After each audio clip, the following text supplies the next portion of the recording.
ఇది కేవలం సమాచారంగా మాత్రమే భావించండి. వైద్య నిపుణులను సంప్రదించండి. ఆర్థోపెడిక్ జర్నీ ఎలా ఉంది మీకు? ఇప్పుడు లేటెస్ట్‌గా ఏం చూస్తున్నారు? I'd like to actually start with Sunita Williams గారు. యాహ్! ఆవిడ ఇట్స్ ఏమై ఉంటుంది 8, 9 నెలలు నడవకపోతే, అలా గాల్లో తేలుతూ ఉంటే ఏం జరుగుతుంది? కండరాలకి ఏం జరుగుతుంది?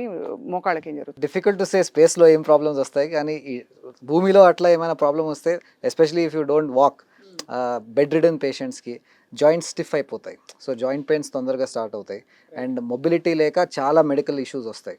So you may be knowing in your previous interviews with physicians అవును. చాలా బెడ్ రిడెన్ ప్రాబ్లమ్స్ వస్తాయి. But in particularly orthopedic related అంటే బోన్స్ మొత్తం వీక్ అయిపోతాయి. బికాస్ వీఆర్ నాట్ యూజింగ్, వాడట్లేదు బోన్, కాబట్టి బోన్కి మసిల్ అటాచ్డ్ ఉంటుంది. మసిల్ నుంచి మూవ్మెంట్ ఉంటేనే ఆ బోన్కి ఒక స్టిమ్యులస్ ఉంటుంది, ఒక యాక్టివ్గా ఉంటుంది మసిల్. అది లేకపోతే ఇట్ బికమ్స్ వేస్టెడ్ అంటాం దాన్ని. మసిల్ వేస్టింగ్ అంటే మసిల్ థిన్ అయిపోతుంది, బోన్లో కూడా బోన్ డెన్సిటీ తగ్గిపోతుంది. So that is called osteoporosis. So these are the things. And జాయింట్స్లో స్టిఫ్నెస్ వచ్చేస్తుంది. So these are the main problems. Osteoporosis of course కామన్‌గా మనం ఒక ఎరాలో చాలా విన్నాం. That women 40 to 50 and 60 osteoporosis అందరికీ వచ్చేస్తుందని చెప్పి. ఇప్పుడు కొద్దిగా ఐ థింక్ విత్ అవేర్‌నెస్ తగ్గుతోంది అనిపిస్తోంది. లేదండి, in fact it is on the rise. On the rise, yes.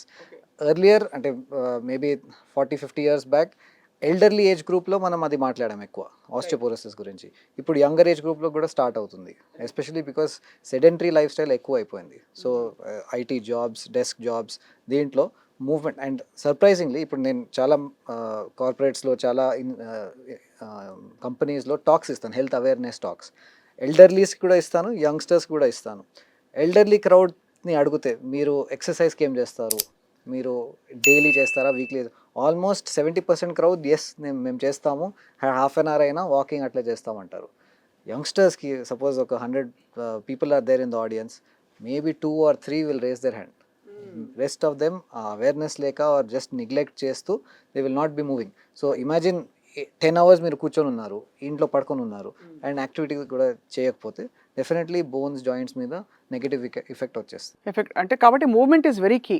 మనిషి అన్నాక ఇటు అటు కదలాలి 100%. అంతే. సో అయితే ఈ లెక్కన మరి సాఫ్ట్‌వేర్ జాబ్స్ చేస్తున్న వాళ్ళు అండ్ లాంగ్ అవర్స్ కూర్చునే ప్రొఫెషన్‌లో ఉన్నవాళ్ళు, ఈవెన్ ట్రాఫిక్ కాప్స్ కావచ్చు, వీళ్ళందరికీ ఆల్మోస్ట్ ఒక ఆక్యుపేషనల్ హ్యాజర్డ్ కదండి ఇది. మనమేమనుకుంటాము జస్ట్ జాయింట్స్ మీద కింద, మేబీ నీ జాయింట్ మేజర్ అట్లా కాదు, పైనుంచి కింద వరకు. సో ఇప్పుడు నేను ఇట్లా కూర్చొని ఉన్నాను, చాలామంది ప్రాపర్ పొజిషన్లో కూర్చోరు, డెస్క్ జాబ్ ఉంటుంది కదా, సో కంప్యూటర్లో ఉండాలి. సో ఏం చేస్తారు, they will stoop forward or ఇలా they will slouch into the chair. Actual correct position అంటే మీ table, chair should be design for desk job. దాని తర్వాత మీ మానిటర్ స్క్రీన్ ఐ లెవెల్కి ఉండాలి, దట్స్ ద మోస్ట్ ఇంపార్టెంట్. మీ నెక్ న్యూట్రల్ ఉండాలి, మీ షోల్డర్ ఇలా ఉండకూడదు, this is called sagging of the shoulder, this is called drooping of the shoulder, అట్లా కూడా ఉండకూడదు, న్యూట్రల్ ఉండాలి. ఈ ఎల్బోస్ 90 degrees ఉండాలి. రిస్ట్లో, కీబోర్డ్లో ఇలా పొజిషన్ అంటే రేజ్డ్ పొజిషన్ ఉండకూడదు, పామార్ ఫ్లెక్స్డ్ పొజిషన్ ఉండకూడదు, న్యూట్రల్ పొజిషన్ ఉండాలి. దెన్ థైస్ అండ్ లెగ్స్ మధ్యలో మళ్ళీ 90 degrees ఉండాలి, ఫుట్ కూడా రెస్టింగ్ ఉండాలి. ఇవన్నీ ఉన్నాయి. So it's a proper flow from top to bottom. మనం బోన్స్‌ని పట్టించుకోండి నిజం అంతే కదా. చెప్పాలంటే. సో లక్కీలీ అట్లీస్ట్ కంపెనీస్లో వాళ్ళు చేస్తారు. But work from home culture ఉంటే, బెడ్లో పడుకొని ఇలాంటి పని చేస్తే definitely these problems. Work from home కల్చర్‌కి క్లాసిక్ పొజిషన్ ఫోన్ ఇట్లా ఉంటుంది. కదా. ఇక్కడ గరిటెతో తిప్పుతూ ఉంటారు, ఇక్కడ కొడుతుంటారు, అంతేనా? 100%. అది. So you know the problems. That doesn't need an orthopedic surgeon to tell you it's wrong. మీకు తెలుసు అది. చాలా చాలా కష్టం అండి. బట్ ఫ్రాంక్లీ అండి, ఆస్టియోపోరోసిస్ అనేది అది అరెస్ట్ చేయొచ్చా, రివర్స్ చేయొచ్చా, ఫిక్స్ కూడా చేయొచ్చు అంటారా? అంటే ఒకసారి బోన్స్ అరుగుదల మొదలైపోయింది, అరిగిపోయిన బోన్స్ మళ్ళీ తిరిగి రావు కదా, పెరుగుతాయా? Subtle difference. మంచి క్వశ్చన్ అది. మోకాలు అరగడం, జాయింట్స్లో అరగడం అంటే ఒక ఏజింగ్ ప్రాసెస్ అనమాట. సో మనకి జుట్టు వైట్ హెయిర్ ఒకసారి వస్తే, గ్రే హెయిర్ మళ్ళీ బ్లాక్ అక్కడే రాదు unless you die it. So అది మన ట్రీట్మెంట్ అన్నమాట. మనం దాన్ని ఏదో ప్రొటెక్ట్ చేసి, మోకాల పైన మెడిసిన్స్ ఇచ్చి, ఎక్సర్సైజెస్ చేసి, నీ క్యాప్స్ ఇచ్చి, సమ్ ప్రికాషన్స్ చెప్పి మనం దాన్ని ప్రొటెక్ట్ చేస్తున్నాం. బట్ ఏజింగ్ ప్రాసెస్ నడుస్తూనే ఉంటుంది, బికాజ్ ఇట్ ఈస్ ఇర్రివర్సిబుల్.